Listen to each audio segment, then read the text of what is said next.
No, I'm super excited about our final presentation. Really thrilled to have Jane Lubchenco. Jane is a true giant of sustainability science. Her permanent position is as a University Distinguished Professor, Wayne and Gladys Valley Professor of Marine Biology and Marine Studies Advisor to the Provost and President at Oregon State University. She is currently on loan to the White House, where she serves as Deputy Director for Climate and Environment at the White House Office of Science and Technology Policy. Jane has led so much of the community's work with sustainability, starting with a Sustainable Biosphere Initiative back in 1991. Jane was a member of President Obama's 2009 Science Dream Team, where she served as the Undersecretary of Commerce for Oceans and Atmosphere and Administrator of the National Oceanic and Atmospheric Administration from 2009 to 13. From 2014 to 2016, she served as the first U.S. Science Envoy for the Ocean. Jane has been recognized with many, many awards, including the highest award of the National Academies of Science, the Public Service Medal. I haven't heard a better characterization of Jane's character and contributions than the words of Senator Ron Wyden, who introduced her for her confirmation hearing as the bionic woman of good science.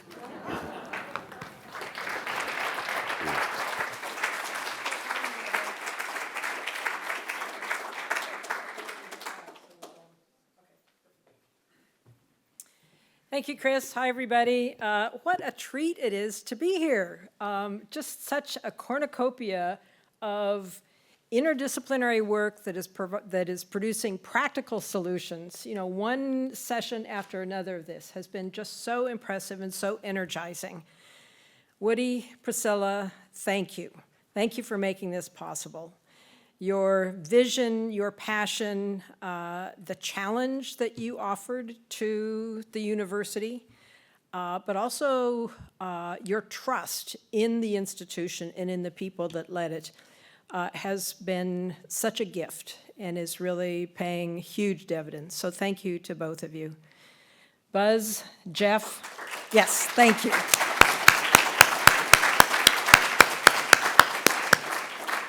Buzz and Jeff and Chris, you guys have just been masterful leaders who have inspired and enabled all of this good stuff to happen. And I think what we've seen here today is just the tip of the iceberg. So there's so much more that we haven't seen. So happy 20th. Congratulations. Really, really exciting that this has come about and has led to not only the creation of the Stanford Door School for Sustainability, but an example to so many others about how to do interdisciplinary work, how to bring people together, how to create meaningful, practical solutions while advancing knowledge. And that has been magical. It's been inspirational. A lot of other folks have looked at it and admired it and adopted some of the elements. But this whole community, and it's so wonderful to be in this community again. I haven't been on campus for a while, and it's just so nice to see everyone and to feel all the energy. I was asked to talk a little bit about today the future of sustainability, which is just a huge topic. But what I'm going to do is to take the opportunity to talk about how the interdisciplinary approaches that you all have been focused on, how the focus on practical solutions is actually translating into some really exciting work that we have been doing in the Biden-Harris administration. And I'm going to focus on the policy work that has emerged from, that the Office of Science and Technology Policy has been involved in particular, my team. I lead the Climate and Environment team at the White House Office of Science and Technology Policy. And I'm going to focus on a couple of things. One is the importance of integrated solutions.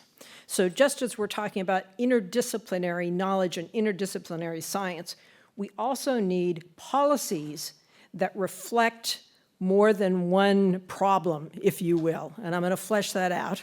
Thank you. We also are focused on policy, because the knowledge that is being generated here has many possible endpoints in terms of knowledge to action. We've heard some folks like Anya from an NGO. So NGOs are a place to advance work. We've heard work with communities. Mehana and others have talked about communities and how that is an important place for knowledge to both be generated but also to be put to use. We've heard about, we haven't heard as much about working with the corporate sector, but I know that there's a lot of that work underway. And we've heard some people who have been involved in creating new businesses. But one of the major targets of knowledge needs to be the policy world, whether that is at local government, at state government, in tribal government, in territorial government, or in the federal government or internationally. And so I'm going to focus really on the policy world, because that's the world that I live in these days, but also because I think it is an untapped opportunity for, that's not quite right, it's not untapped. There's much more opportunity than the academic community has realized. And I would really urge the students, the faculty, the staff, everybody who is here to really think more seriously about getting scientists and science more into policy, because there you can do a lot. So I'm going to talk about what we've done and focus on knowledge to action. If you seek to have influence with your work at speed and at scale, policy world is not easy, but that is a place where you can actually affect some huge, huge changes. And I hope you will agree with me when after I've gone through some of the things that we've done. And so today, that's what I'm going to focus on, those policies that really try to de-silo climate change, biodiversity loss, inequity, inequality. 3 huge global challenges that the world confronts. Each of these has their own scientific communities. Each of them has their own policy communities. They have separate conventions. They have separate meetings. Most people in the climate world don't think about biodiversity. They're beginning to think a little bit about equity, inequity, environmental justice. But for the most part, these 3 critically important topics are treated separately.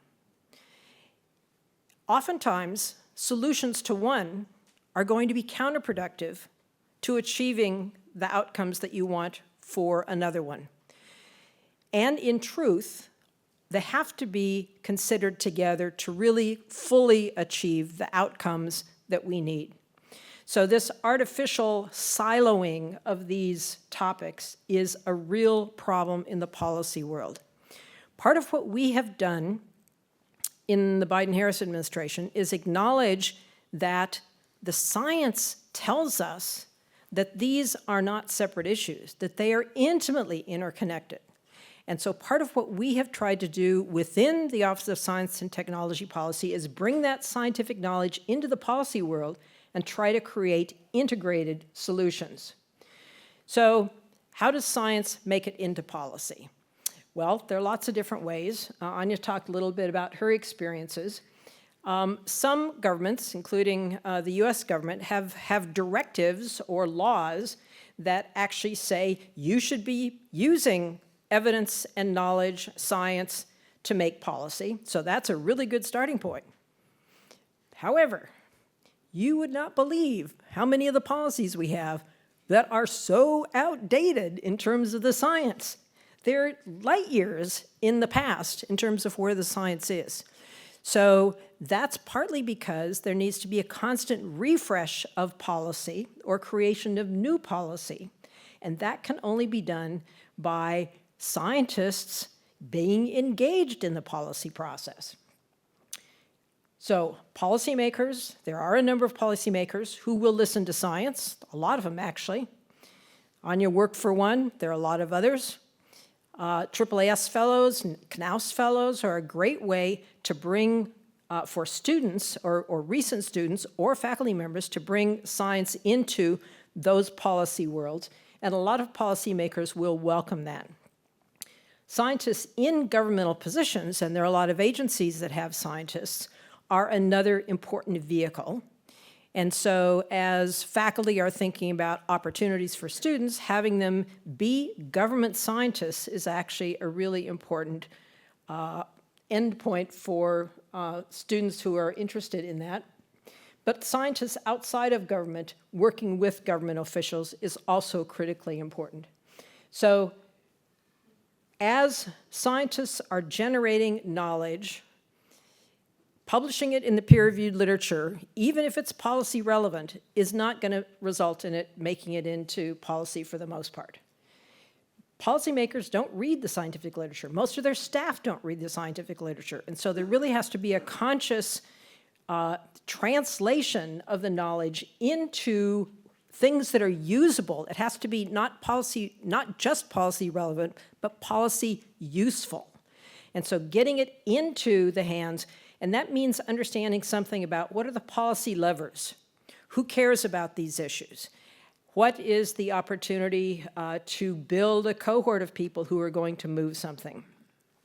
Fortunately, in the position that I am in now as the Deputy Director for Climate and Environment in White House Office of Science and Technology Policy, we have a team, the President, the Vice President, who embrace science, want science and scientists to be engaged fully in the process, and have been able to, in my case, create a team around climate and environment and advance a number of things. So I have about 25 people on my team now. You heard from Saul Shung earlier. Saul was one of those people who was on my team. Most of them, about half of them, are from from federal agencies that are on detail to the White House.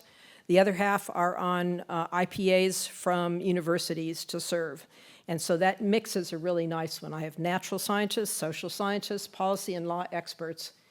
And we work closely with other OSTP teams. For example, there's an energy team that we work closely with. There's a health team, there's a tech team, there's a national security team, et cetera. We work with other White House offices, Office of Management and Budget, National Security Council, Council of Economic Advisors, Council of Environmental Quality, and with federal agencies. So we work with all of those and coordinate a lot of activities that are in this climate and environment space. Part of what we do in terms of creating policy for science, but also bringing science to policy, is think about science in three parallel tracks. One is making better use of existing knowledge, and that's a lot of what I'm going to be focusing on. The other, though, is recognizing that there are things we don't know, that if we knew, we could make much smarter decisions. And so this middle one, prioritize the search for discoveries that would make the biggest difference, is what Donald Stokes would call use-inspired science. And that is as important, but underappreciated in the scientific community, as the third, which is basic science, which is incredibly important because we don't know all the things that we don't know or need to know. So all three of those, and they're parallel tracks, and we try to focus on each of those. So how are we doing this? How are we thinking about it? Well, I mentioned we've got these silos, and our approach has been to acknowledge that we have policies that are about climate or about nature or about EJ, and what we try to do is bring nature and EJ into the climate policies, to bring climate and EJ into nature policies, et cetera. And so instead of having one mega policy that covers everything, which is unrealistic, this has been the approach that we have been taking. So let me flesh that out and tell you a little bit about what that means. We'll start with this first one. And I'm sure that you have heard something at least, and many of the folks earlier today mentioned the historically ambitious climate portfolio that has been championed by the president and the vice president. This really is historic, and it has not only very bold climate ambition, but also legislation like the bipartisan infrastructure law and the Inflation Reduction Act that are actually providing the resources to achieve some of these bold commitments and vision. So on the left-hand side, you see some of the commitments, some of the results you see on the right-hand side. I'm not going to go through all of those, except to note that, as John Podesta is fond of saying, this is ambitious, but it's only a down payment. It's not enough, and we know it's not enough, but it's as much as we can do right now.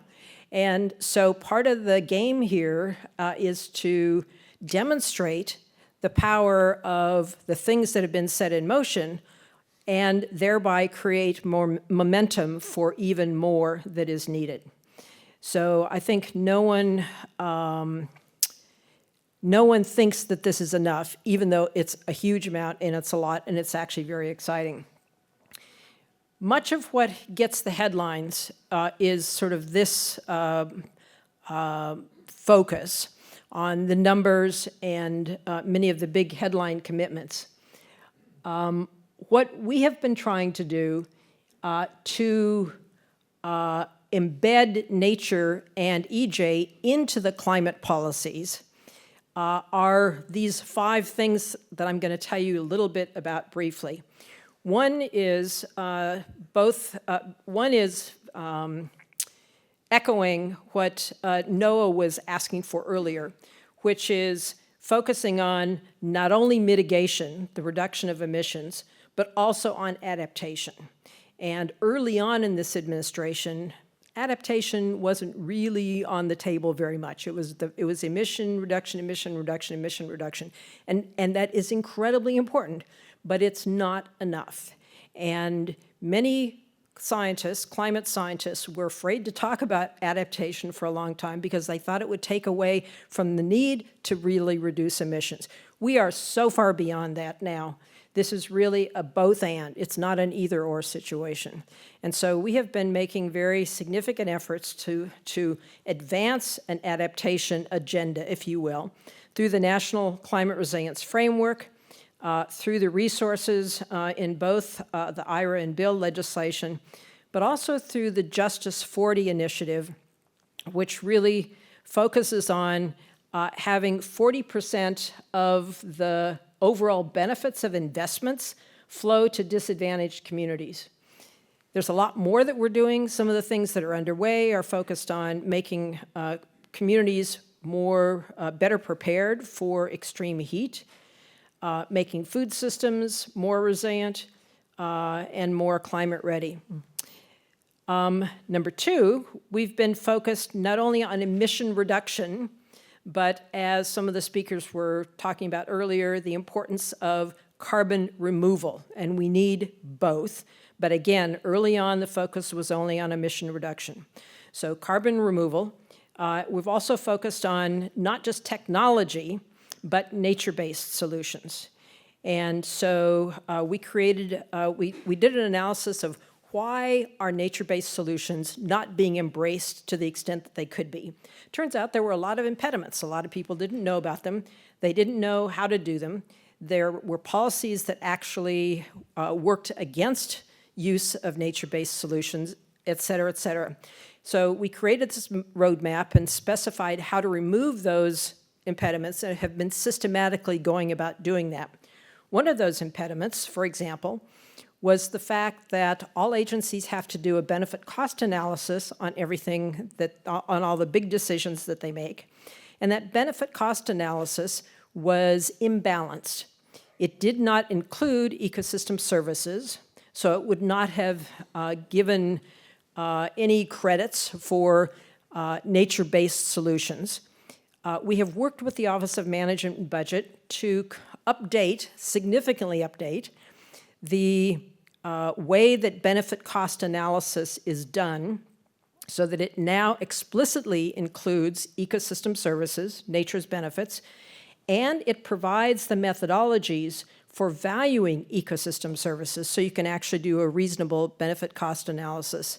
So that's one way that we have removed a very significant impediment to the use of nature-based solutions in the climate space.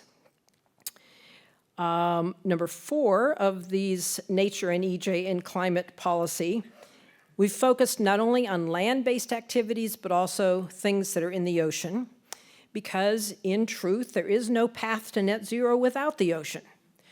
So that includes offshore wind, it includes green shipping, it includes blue carbon, for example, blue carbon ecosystems that are in the coastal margins, salt marshes, mangroves, seagrass beds. It also includes, so we have created an ocean climate action plan, the first country to ever have an ocean climate action plan. Other countries have said, whoa, that's interesting. How did, tell us more, and we're going to do the same. So there are a number of other countries now that are creating their own ocean climate action plans. We have an ocean justice strategy, and we have an EJ science data and research plan that is focusing explicitly on the steps that are needed to get the kind of data and information from an environmental justice standpoint to understand what the impacts are, but also how we can better incorporate EJ considerations into a lot of these other activities. And then finally, the communications about risk and solutions. We are required to do a national climate assessment every 4 to 5 years. The 5th national climate assessment we released last year, and that one was a very conscious attempt to talk not just about what's happening in the United States with climate change, not only what the impacts have been, but what communities are doing and what resources are available to help communities. The provision of climate knowledge is something that the federal agencies are supposed to do through the Global Change Research Program, but we've made a very conscious attempt to also create a more unified portfolio of climate services, which are data, products, and information about climate that are actually usable at the scale of a community, for example. And so information to help people to plan and to prepare. So flipping this on its head, slightly different configuration, the left-hand column here are the ways that most traditional thinking about addressing the climate problem goes. So it's on mitigation, it's on emission reduction, it's on technology, it's land-based, it's providing science, and it's estimating the emissions, which EPA does in its inventory, and that we report for our nationally determined contributions, our NDCs. What we have done is to sort of said, yes, all of that is good, but we need all these pluses. We need mitigation plus adaptation. We need emission reduction plus carbon removal, et cetera, all the way down. And I've provided an example of each of those that I talked about briefly for the most part. So the second one, marine carbon dioxide removal, we have a report that will be coming out soon that will highlight what are the priorities for research to get more information about removing carbon dioxide from the ocean so that we can know and make smarter decisions about whether it's effective and whether it can be done safely and what the environmental trade-offs and social trade-offs might be. So that's an area where it's targeting new research because the tool is potentially important but not ready for prime time in terms of use until we know more knowledge. So from the standpoint of embedding climate and EJ into nature policies, we also have a whole suite of activities, but it starts with a reframing of how we talk about and think about policies for nature. For the most part, a lot of policies about nature focus on protected areas. And you've heard about the 30 by 30 commitment that the president made, and that is part of the Kunming-Montreal Protocol within the Convention on Biological Diversity. Let's protect 30% of the lands in the ocean by 2030. That's incredibly important. It's also important that those areas be protected effectively. It's not just about numbers, it's about the quality of the protection. However, if we did 30 by 30, that still would not stem the loss of biodiversity. So we have to pay attention to what the drivers of degradation of biodiversity are and address those underlying drivers. And so we're taking a 100% approach, not a 30% approach. Yes, we need protected areas. We also need to be paying attention to these drivers. And that means connecting the dots for people between nature and the economy, between nature and health, between nature and security. And so that's what our nature policies have been doing. So, number one, we have been putting nature on the balance sheet of the country. Right now, our economic national indicators, if you want to know how the economy is doing, you have GDP, you have inflation, you have jobs. None of those tell you anything about the state of nature. And of course, the economy is largely based on nature, but nature is absent from our economic accounts. So we're changing that. We're creating natural capital accounts and associated environmental economic statistics.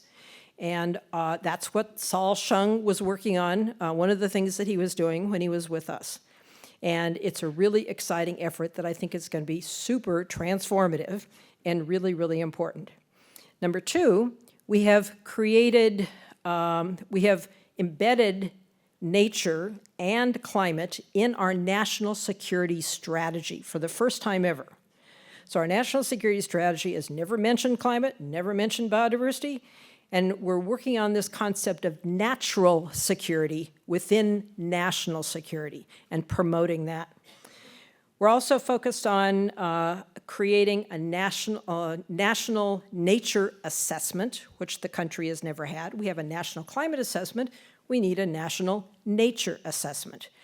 Chris is one of the lead authors for that effort, and it will be due out in 2026, and is a very vibrant effort about which we are very excited.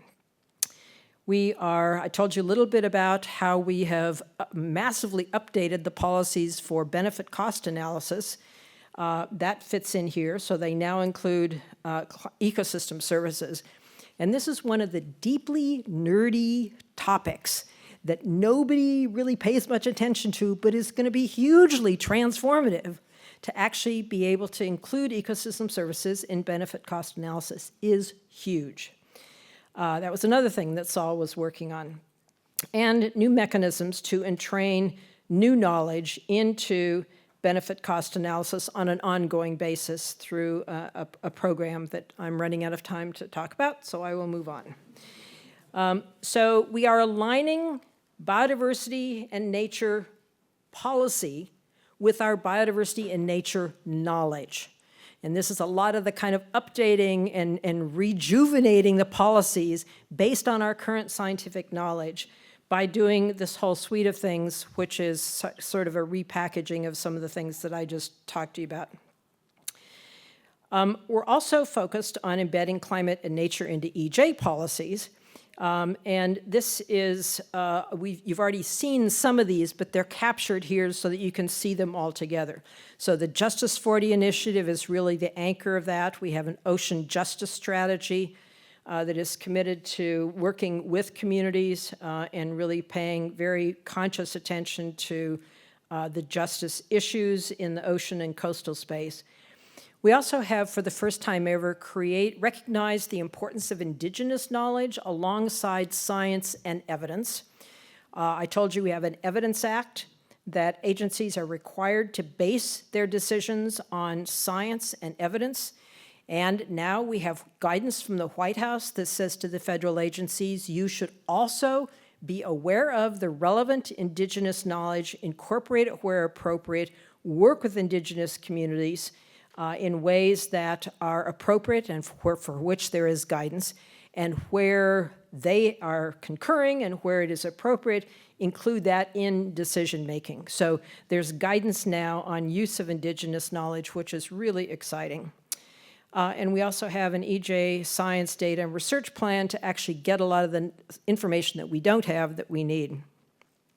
Thank you, Molly. I see you standing up.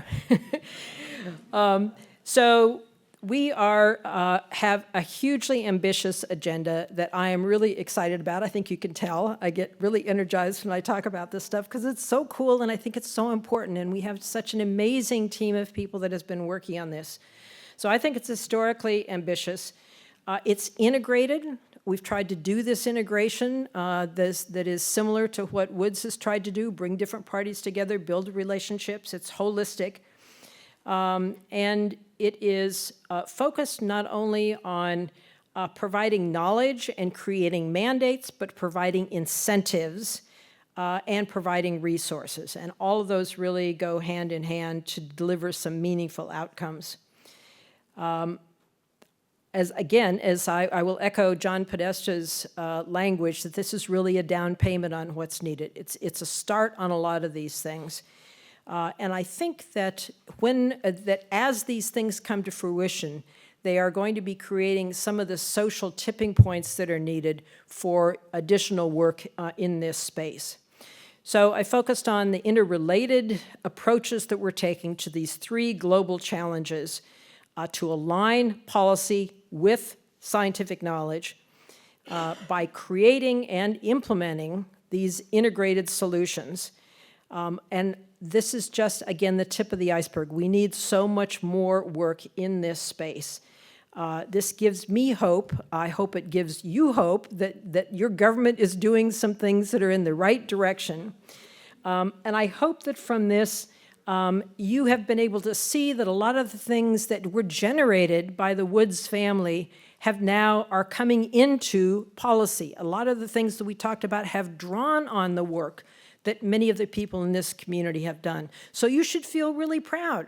This is, the work here is making a difference, and that's so, it makes you want to do more, right? But in addition to that, I hope you're inspired by these achievements. I hope you're motivated to help us make these policies succeed, be sticky, and continue. And I hope that you are inspired to be more engaged with the policy process, because in fact, it is a huge opportunity to make some really meaningful changes on an ongoing basis that the country needs. So with that, I thank you all very much.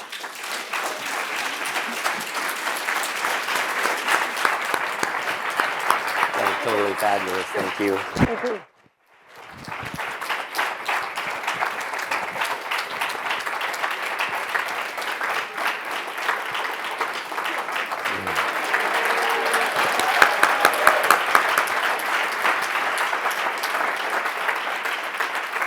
Hard to imagine a more inspirational way to end the day, and I should say a more inspirational validation of the things we're trying to do here, and of the a more insistent advocacy for doing more in the policy space. So thank you for all of that, Jane.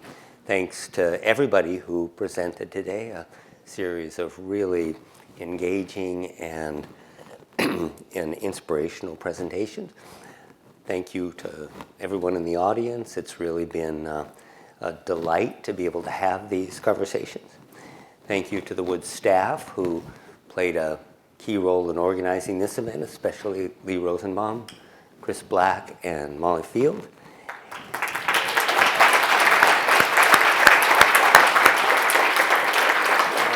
And I just want to close with my personal commitment to carry the messages from today's events and use them to help enable more of the great stuff that we do in the Woods Institute for the Environment.